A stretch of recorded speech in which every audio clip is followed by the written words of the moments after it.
Welcome to our channel Examine the BDS. I'm Dr. Dinesh. Today we are going to see about cardiopulmonary resuscitation. It's the most serious complication faced by a medical personnel.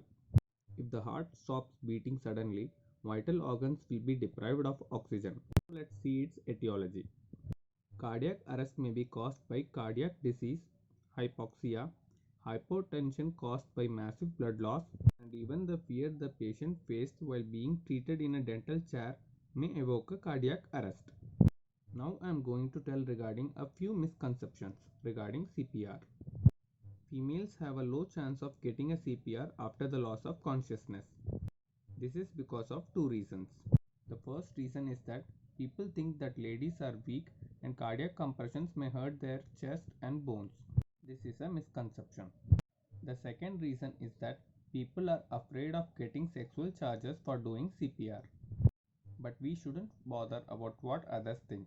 Instead, we should concentrate on reviving a person back to life. And cardiac compressions are given on the sternum and not on the breast. Okay, now I'll tell you how to diagnose cardiac arrest. First, we should palpate the carotid pulse. Secondly, we should see if they are breathing. Thirdly, we should check if they have a heartbeat. Fourth, we have to check for pupillary reflex in their eyes with the help of a torch. If all these are negative, we should start treatment immediately. Before beginning, we should inform the nearest hospital for help so that we can get advanced life support in some time. Basically, there are two categories in CPR. One is basic life support and the second is advanced life support. We should maintain the ABC of basic life support. ABC here is airway, breathing and circulation. As the patient is unconscious, the tongue of the patient may block their airway. To clear the airway, we have to perform triple maneuver. First, we have to open the mouth. Second, we have to stretch the head backwards and lift the chin. Third is jaw thrust. That is, we should hold the angle of the mandible and posterior border of ramus and pull upwards. Airway is cleared when we do these three steps. In basic life support, second is breathing. We should keep our ears near their nose and check if they are breathing. Then we should look for movement in their chest. If both are negative, we should start mouth-to-mouth breathing. For this, we have to close their nose with our thumb and index finger. Then we have to form a tight seal between our mouth and their mouth and then slowly breathe out. Rescue breathing involves inhaling air fully and then slowly exhaling out.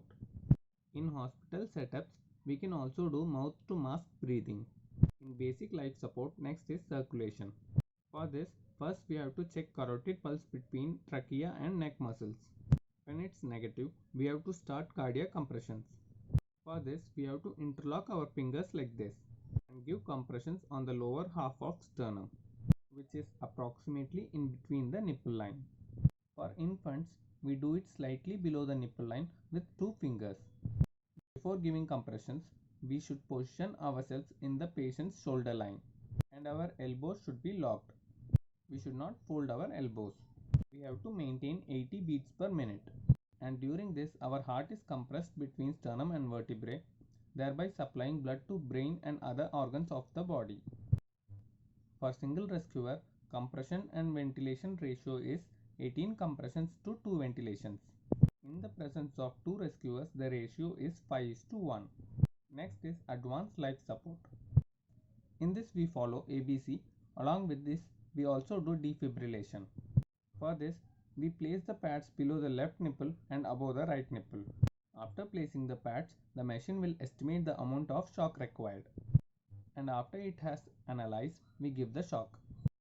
Checking ECG, if the heart has not become normal, we have to give shock again after 2 minutes of CPR. Lastly, we give drug therapy, that is, drugs like adrenaline is given. If the patient had cardiac arrest for more than 6 minutes and if we are doing CPR for more than 15 minutes, then the chances of survival is almost nil. This topic ends here. Let's see today's bonus fact. A human lung's breathing surface area is equivalent to a tennis court. If you like this video, share and subscribe our channel. Thanks for watching.